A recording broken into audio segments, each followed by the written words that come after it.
Alright, there you have it. That's the third seam. I'll tell you, after today, that's not bad looking for me. I'll take that. It's like the Mona Lisa to me. I know it's pretty bad, but I guess the only way you learn is you keep on practicing. Here's something else to consider too. I've been using this flux core that came with the welder, Northern Industrial. I just put Hobart on there, so maybe that's partially responsible where we got a better weld on this third seam. Who knows?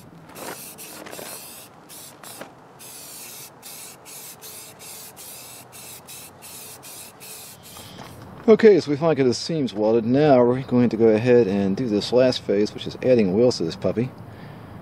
And if the wheels are going to elevate this thing 3.5 inches above where it sits now, we need to shorten the frame 3.5 inches so it basically sits exactly where it used to sit before. So I went ahead and used my trusty awl and scrawled a line here, 3.5 inches up from here. And now we're going to use our magic little cutoff wheel and cut that puppy off on both ends. Okay, new day. So here's the dealio today.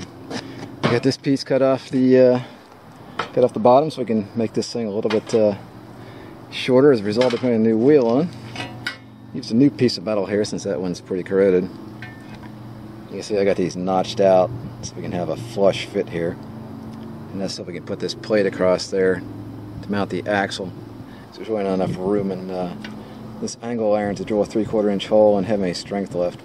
Plus the wheel won't be positioned in the proper space. So we go ahead and clamp this in here and clean this metal up a little bit more, and we'll go ahead and tack this in place.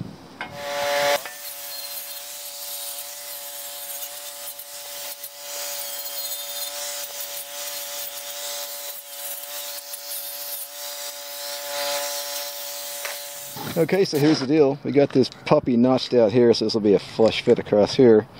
I want this flush because this piece of flat steel is going to go across here, a little bit closer down this way. And somewhere around the center is going to be the axle for the wheel. This is the front, by the way. So if you just do a lap it over here, this side is going to be 1/8 of an inch higher than this side. And I guess you'll have some toe in or something like that. Anyway, the wheels won't be quite straight, and it won't be as easy to weld it. Alright, that's the plan. So let's go ahead and put these pieces in place, and we'll take it from there.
Well, there it is. This is where the axle is going to mount. Basically this wheel. It's got a top link pin in there. I was just going to go ahead to 3/4 inch and drill a hole through there and push it through from the back side, and I could weld it from both sides. I thought about just welding it from the one side, but I don't know, this thing's pretty heavy, so maybe a better way to go. And then it's just got a I forget what kind of pin this is here to hold this puppy on there. And we can take them off quickly, and I could have got a bolt and done the same thing, but I don't know. We're going to go this route this time. Oh, there it is. Got the axle, which is basically a top link pin, through that. Cross piece I just put on there. I only had a 5/8 inch drill bit, so I took the rest of it out with this handy dandy round file I got from Walmart. Did a pretty good job. It's nice and sharp. Alright, time to weld that puppy in there, then we can start the other side. Of course, the trick will be to get this axle to be in the same exact position, or roughly close to on the other side. Take some good measurements here. Alrighty, so this is where we got last night when we ran out of sunshine. I got both those axles mounted. I should have to take this one off and finish the welding on it. So that's looking pretty good. There's a wheelbarrow size tires on there. Got a flat tire already. I just put the motor on there temporarily because we need to fit the handles in this thing, and I want to make sure that they don't interfere with where the motor is supposed to sit.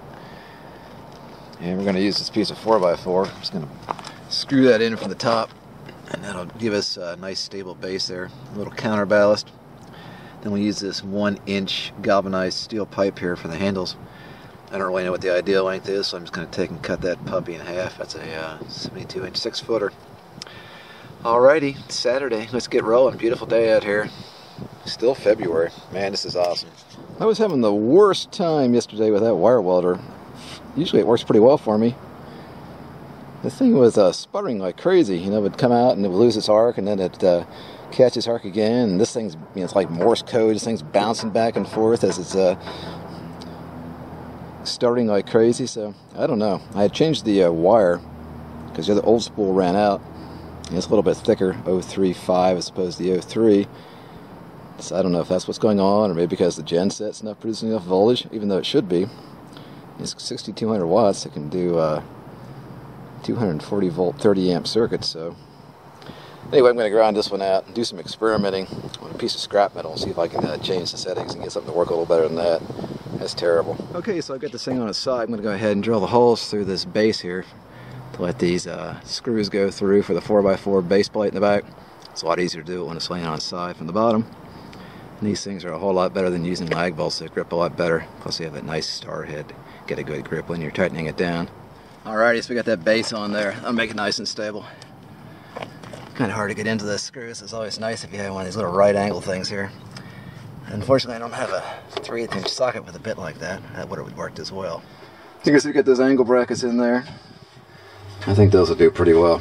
This thing's pretty rigid. I can't imagine it bending that. If it does, we'll take a little piece of steel, build a little angle in there to stiffen it up a little bit.